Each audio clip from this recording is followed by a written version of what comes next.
हमसे हमेशा जुड़े रहने के लिए हमें सब्सक्राइब करें और बेल आइकन दबाएं। धौलपुर जिले के कंचनपुर थाना इलाके में एक बार पुलिस की कार्यशैली पर सवालिया निशान उठ रहे हैं। अध्यापिका एवं उसकी बहन की 2 बार असमत लूटने का प्रयास किया गया था। नामजद आरोपियों के खिलाफ अभियोग दर्ज होने के बावजूद भी पुलिस ने आरोपियों को गिरफ्तार नहीं किया है। पीड़िता द्वारा बुधवार को कलेक्टर और एसपी को परिवाद पेश किया है। दोषियों के खिलाफ पीड़िता द्वारा कानूनी कार्यवाही की मांग की गई। कलेक्टर एवं एसपी के समक्ष पेश किए गए परिवाद में कंचनपुर थाना इलाके की पीड़िता ने बताया कि वह तृतीय श्रेणी अध्यापक के पद पर कार्यरत है। 4 जून 2021 को सुबह 8 बजे खेतों में शौच के लिए जा रही थी। इसी दौरान आरोपी रमेश पुत्र बाबूलाल ने रास्ता रोक लिया और हाथ पकड़कर अश्लील हरकत करने लगा। पीड़िता द्वारा विरोध किया तो आरोपी ने मारपीट कर दी। इसके बाद में बताया आरोपी पीड़िता को जमीन पर पटक कर छाती पर बैठ गया। पीड़िता जब चिल्लाई तो आरोपी मौके से फरार हो गया। तत्कालीन समय पर पीड़िता ने स्थानीय कंचनपुर थाना पुलिस के समक्ष नामजद मामला दर्ज कराया था। पीड़िता का आरोप है कि पुलिस द्वारा आरोपी के खिलाफ कार्यवाही नहीं की गई। पीड़िता के मुताबिक 5 अक्टूबर 2021 को शाम को बाड़ी शहर से अपनी छोटी बहन के साथ स्कूटी पर सवार होकर गांव वापस लौट रही थी, लेकिन रास्ते में आरोपी अन्य लोगों को साथ लेकर मिल गया। करीब 4 लोगों द्वारा दोनों बहनों के साथ मारपीट कर फिर से असमत को लूटने का प्रयास किया। पीड़िता ने बताया दूसरी घटना का भी पुलिस के समक्ष मामला दर्ज कराया था, लेकिन पुलिस द्वारा अभी तक आरोपियों के खिलाफ कोई कार्यवाही नहीं की गई है।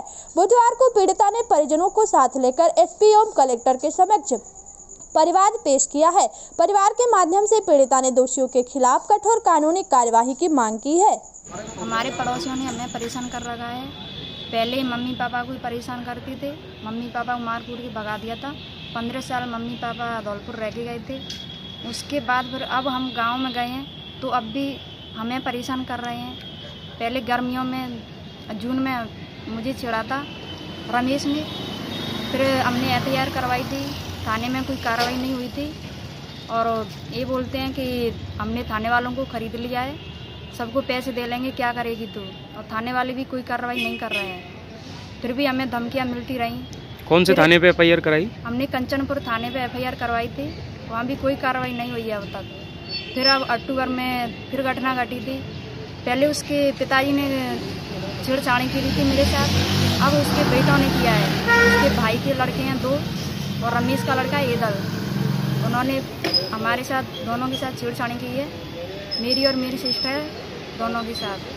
फिर भी हम थाने गए थे कंचनपुर थाने में, वहाँ भी कोई एफआईआर करवाई तो कोई कार्रवाई नहीं हुई है और बोलते हैं कि सब झूठा है, कौन है तेरे साथ, झूठे बना के लाती है और पैसे भी मांगते हैं। पहले भी पैसे मांगे थे, मेरे पास पैसे नहीं थे। आपके परिवार में कौन कौन है? मेरे परिवार में मेरी छोटी सिस्टर है, पिताजी हैं और मम्मी हैं। पापा मेरे बुजुर्ग हैं, बीमार रहते हैं, वो आने जाने लायक नहीं हैं और हमारे कोई भाई नहीं है और गांव वाले भी हमारा कोई साथ नहीं दे रहे हैं। तो आपको गांव वाले क्यों नहीं रहने दे रहे आपके गांव में? और सर कोई भाई नहीं है, कोई हमारे साथ बोलता ही नहीं है, गरीब हैं इसलिए हमारे साथ कोई नहीं बोलता है। उनका बड़ा परिवार है, 200 लोगों का परिवार है, तो उन्हीं के साथ चलते हैं। वो पैसे में भी दबंग है और लाठी में भी दबंग है। वो सबको यही बोलते हैं कि हम सबको खरीद लेंगे, यहाँ से कहाँ तक जाएगी, तो मंत्रियों को खरीद लेंगे, अधिकारियों को खरीद लेंगे, सबको पैसे में खरीद लेंगे, क्या करेगी तू। और हमें भगाना चाहते हैं। हमारे पड़ोसी हैं गांव में, वो हमें रहने नहीं दे रहे हैं। बाहर जाते हैं तो रास्ता रोक लेते हैं। कौन लोग रोकता है रास्ता? उनके लड़के हैं पड़ोसियों के।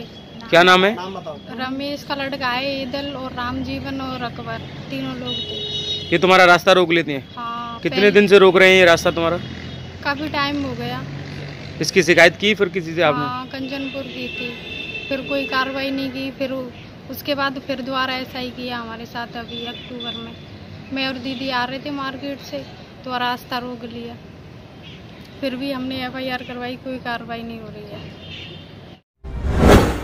अवैध देसी कट्टा एवं जिंदा कारतूस सहित एक गिरफ्तार। बाड़ी कंचनपुर जिला पुलिस अधीक्षक केसर सिंह शेखावत के द्वारा जिले में चलाए जा रहे अवैध हथियारों की धरपकड़ अभियान के तहत कंचनपुर थाना प्रभारी देवेंद्र कुमार शर्मा ने मुखबिर की सूचना पर कार्यवाही करते हुए मुजरिम कृष्ण कुमार पुत्र से राम गुर्जर निवासी लखीपुरा कंचनपुर को अवैध देसी कट्टा 315 बोर में जिंदा कारतूस सहित लखीपुरा मोड़ से गिरफ्तार करने में सफलता हासिल की। साथ ही आरोपी के खिलाफ आर्म एक्ट में मुकदमा दर्ज कर अनुसंधान जारी है।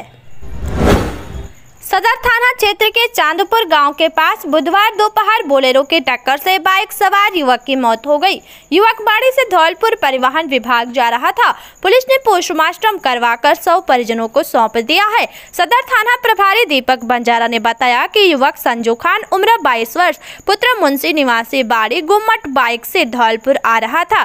चांदपुर गाँव के पास सामने से आ रही बोलेरो ने टक्कर मार दी। मौके पर पहुंची पुलिस ने घायल को अस्पताल पहुंचाया, जहां इलाज के दौरान ही उसने दम तोड़ दिया। पुलिस ने मृतक के परिजनों को हादसे की सूचना दी।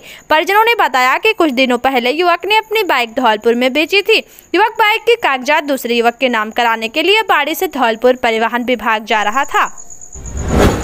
अवैध देसी शराब सहित एक गिरफ्तार। सरमथुरा जिला पुलिस अधीक्षक केसर सिंह शेखावत द्वारा जिले में चलाए जा रहे अवैध शराब की धरपकड़ अभियान के तहत आज सरमथुरा थाना प्रभारी अनिल गौतम के निर्देशन में मुखबिर की सूचना पर कार्यवाही करते हुए आरोपी रामजीवन मीणा पुत्र राजू लाल मीणा उम्र 22 साल निवासी खानपुर मीणा को अवैध देसी शराब के 56 पव्वों सहित गिरफ्तार किया गया है। कार्यवाही में थाना प्रभारी अनिल गौतम, हेड कांस्टेबल कन्हैया लाल कनी, गिरधारी कनी जसवंत सहित अन्य उपस्थित रहे। सरमथुरा से विष्णु सोनी की खास रिपोर्ट। राजाखेड़ा थाना क्षेत्र के नादौली के शाला गांव में 6 महीने के बेटे की मां ने फांसी लगाकर आत्महत्या कर ली।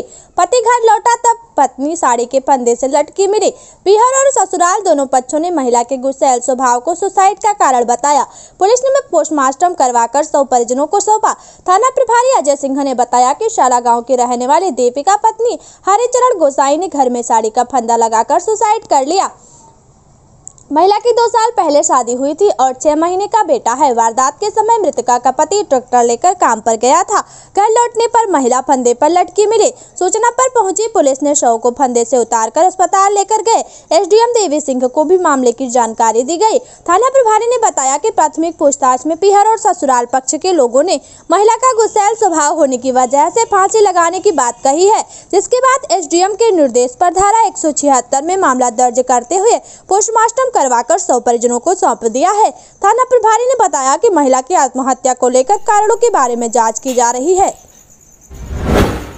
सैपाऊ उपखंड के रजौरा कला गांव में जमीन की पैदाइश कराकर बाड़ी विधायक ने सुलझाया विवाद। रजौरा कला गांव में कई माह से 2 पक्षों में चले आ रहे जमीनी विवाद को बाड़ी विधायक गिरिराज सिंह मलिंगा की मौजूदगी में राजस्व टीम से पैमाइश कराकर सुलझाया गया।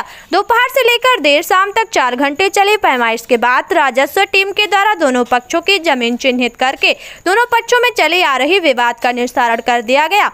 विधायक की मौजूदगी में लिखित में पंचनामा बनाकर दोनों पक्षों द्वारा रजामंदी देने के बाद विवाद सुलझ गया। गांव राजौरा कला की रामजी लाल किरार होतम किरार के बीच खेरागाढ़ मार्ग से सटी 1 बीघा 3 बिस्वा और 17 बिस्वा जमीन की पैमाइश को लेकर लंबे समय से चला आ रहा था विवाद। ग्रामीणों की मौजूदगी में राजस्व टीम से पेमेंट कराकर विवाद सुलझाने की पहल की गई।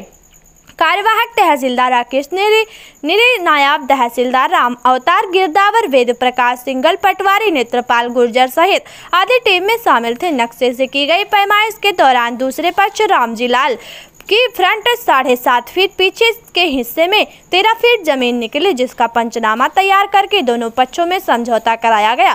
सैपाऊ से हरिचंद्र बघेल की खास रिपोर्ट। भाजपा जिला सह प्रभारी लोकेश चतुर्वेदी ने कार्यकर्ताओं के लिए बैठक। पैरासूट द्वारा भेजे हुए उम्मीदवार को राजाखेड़ा क्षेत्र की जनता स्वीकार नहीं करेगी। मनोरमा सिंह। भारतीय जनता पार्टी के जिला सह प्रभारी लोकेश चतुर्वेदी ने मंगलवार को राजाखेड़ा में भाजपा कार्यकर्ताओं के साथ बैठक ली। उन्होंने कार्यकर्ताओं से चर्चा कर उनकी समस्याओं को जाना। जिला सह प्रभारी चतुर्वेदी ने कार्यकर्ताओं को संबोधित करते हुए कहा कि कार्यकर्ताओं की जो भी समस्याएं हैं उनकी बात को संगठन के उच्च पदाधिकारियों तक तक पहुंचाया जाएगा। उन्होंने कहा कि कार्यकर्ता ही पार्टी और संगठन की नींव हैं। कार्यकर्ताओं के संगठित रहने से ही जीत का परचम लहराएगा। उन्होंने कहा कि किसी भी कार्यकर्ता को हार से निशान नहीं होकर संगठन को मजबूत करते हुए आज ही से आगामी 2023 और 2024 में होने वाले चुनाव को लेकर तैयारियों में जुट जाना है और एक बार फिर से प्रदेश और देश में बीजेपी की सरकार बनानी है। उन्होंने कहा कि संगठन को मजबूत करने के लिए सभी लोगों को मिलकर प्रयास करना होगा। बैठक में पूर्व विधायक मनोरमा सिंह ने कहा कि पैराशूट से भेजा हुआ उम्मीदवार आगामी विधानसभा में राजाखेड़ा की जनता बर्दाश्त नहीं करेगी, चाहे कोई भी हो, क्यों कार्यकर्ता मेहनत करता है और पैराशूट उम्मीदवार को चुनाव लड़ने के लिए भेज दिया जाता है तथा कार्यकर्ताओं का मनोबल गिरता जाता है। कार्यकर्ता आज भी ताकतवर हैं, इसीलिए बाहर के उम्मीदवार को राजाखेड़ा क्षेत्र की जनता को स्वीकार नहीं करेगी। बैठक में मंडल अध्यक्ष मसूदन डांडोतिया, ठाकुर माधव सिंह, पूर्व सरपंच अजय पाल सिंह, मदन पाल सिंह, डाकू छबिराम, शिव शंकर परिहार, विनोद तोमर, मुकेश हनुमानपुरा, लोकेंद्र सिंह चौहान, असर पी सिंह ठाकुर, रमेश चंद्र वर्मा, घनश्याम राय, शिव शंकर उदैनिया, राजेंद्र परसरिया आदि ने भी बैठक को संबोधित किया।